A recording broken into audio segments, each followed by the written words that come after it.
तो चलिए समझते हैं पांडवों के 13 साल के वनवास की कहानी को। ये वो दौर था जब पांडवों ने धोखे से अपना सब कुछ हारने के बाद भी सिर्फ अपने वचन और सम्मान की खातिर जंगल को ही अपना घर बना लिया था। लेकिन ये कहानी सिर्फ वनवास काटने की नहीं थी, क्योंकि दूसरी तरफ उनके चचेरे भाई दुर्योधन के मन में नफरत की आग जल रही थी। पांडवों का बस जंगल चले जाना उसके लिए काफी नहीं था, वो तो उनके पूरे विनाश की साजिशें रच रहा था। और यहीं से पांडवों की पहली बड़ी परीक्षा की शुरुआत होती है। देखिए, ये कोई आमने सामने की लड़ाई नहीं थी, बल्कि एक ऐसी शातिर चाल थी जो उन्हें एक शाप के जरिए हमेशा के लिए खत्म करने के मकसद से बनाई गई थी। दुर्योधन का हथियार कोई तलवार या भाला नहीं था, उसका हथियार थे एक ऋषि दुर्वासा। अब सवाल यह है कि उन्हें ही क्यों चुना गया? क्योंकि ऋषि दुर्वासा अपने भयानक गुस्से और पल भर में श्राप दे देने की आदत के लिए दूर दूर तक जाने जाते थे। दुर्योधन को यह बात अच्छी तरह पता थी कि जंगल में पांडव उनका वैसा स्वागत सत्कार नहीं कर पाएंगे जैसा होना चाहिए, और बस ऋषि का क्रोध ही उनका विनाश कर देगा। तो ये घटना पांडवों के लिए एक अग्नि परीक्षा जैसी थी। ये उनकी भक्ति का, उनकी आस्था का टेस्ट था, और इस बात का एक जीता जागता सबूत कि जब लगता है कि सब कुछ खत्म हो गया, तब भी कोई दैवीय शक्ति है जो उनकी रक्षा करती है। दुर्योधन का प्लान बहुत ही चालाकी भरा था।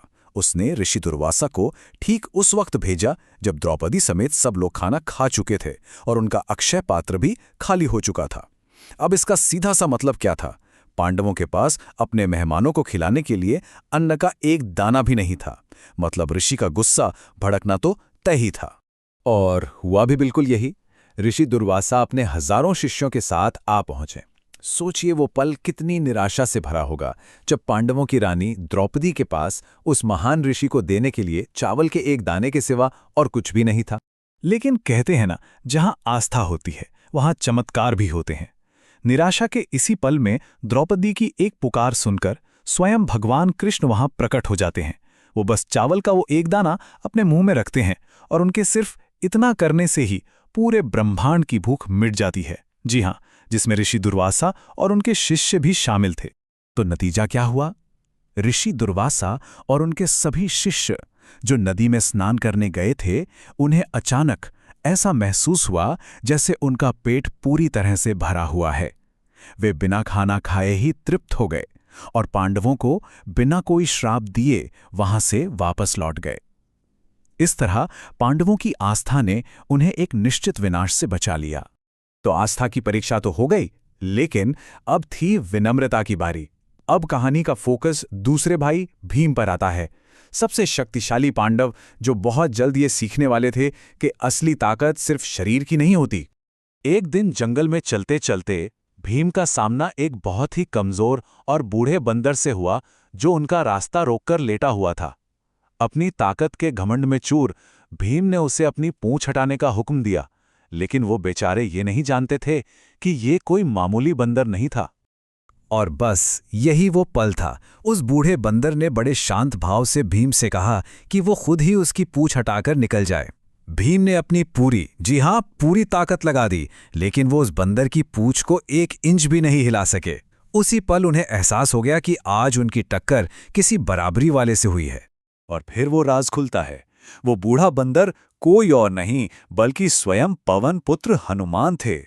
पवन देव के पुत्र होने के नाते दोनों आध्यात्मिक भाई थे, और भीम अनजाने में अपने ही बड़े भाई के सामने अहंकार दिखा रहे थे। यहीं पर हनुमान भीम को एक बहुत गहरा सबक सिखाते हैं। वो समझाते हैं कि सच्ची ताकत सिर्फ शारीरिक बल में नहीं होती, वो विनम्रता में होती है। असली ज्ञान और शक्ति सबसे अप्रत्याशित रूपों में मिल सकती है, ठीक वैसे ही जैसे एक बूढ़े बंदर के रूप में मिली। चलिए अब एक और भाई अर्जुन की ओर बढ़ते हैं। दिव्य अस्त्रों की खोज में उनका स्वर्ग का सफर उन्हें एक पूरी तरह से अलग परीक्षा की ओर ले गया। ये उनकी ताकत की नहीं बल्कि उनके चरित्र की परीक्षा थी। अर्जुन स्वर्ग गए थे दिव्यास्त्र हासिल करने के लिए, ताकि वो आने वाले युद्ध के लिए तैयार हो सकें। लेकिन वहां उनके पिता इंद्रदेव ने उन्हें एक बड़ा ही अजीब आदेश दिया। युद्ध कला के बाद अब संगीत और नृत्य सीखो। इस आदेश के पीछे एक बहुत गहरा मकसद छिपा हुआ था।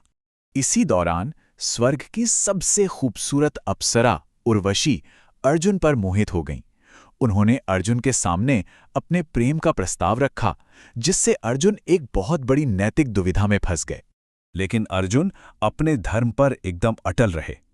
उन्होंने उर्वशी को पूरे सम्मान के साथ मना करते हुए कहा कि वो उनके पूर्वज राजा पुरुरवा की पत्नी थीं, इसलिए वो उनके लिए एक मां के समान हैं और वो उनके साथ कोई और रिश्ता नहीं बना सकते। अर्जुन के इनकार से उर्वशी को बहुत गुस्सा आया और उन्होंने अर्जुन को 1 साल तक नपुंसक रहने का श्राप दे दिया। पहली नज़र में यह एक बहुत ही भयानक श्राप लगता है, लेकिन यही श्राप आगे चलकर एक वरदान साबित हुआ। उनके वनवास के आखिरी गुप्त वर्ष के लिए ये एक परफेक्ट भेस था। तो अब हम इन सारी घटनाओं को एक साथ जोड़कर देखते हैं। ये जो अलग अलग परीक्षाएं हुई, ये कोई अचानक आई मुसीबतें नहीं थी, बल्कि ये आने वाले महान युद्ध के लिए एक जरूरी तैयारी थी।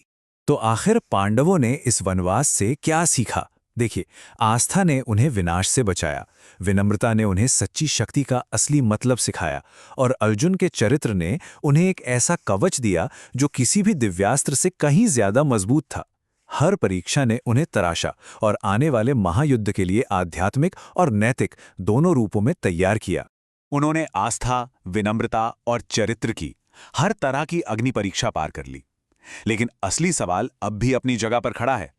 क्या वनवास में सीखे गए ये सबक उन्हें अपने ही परिवार के खिलाफ एक विनाशकारी युद्ध जिताने के लिए काफी होंगे?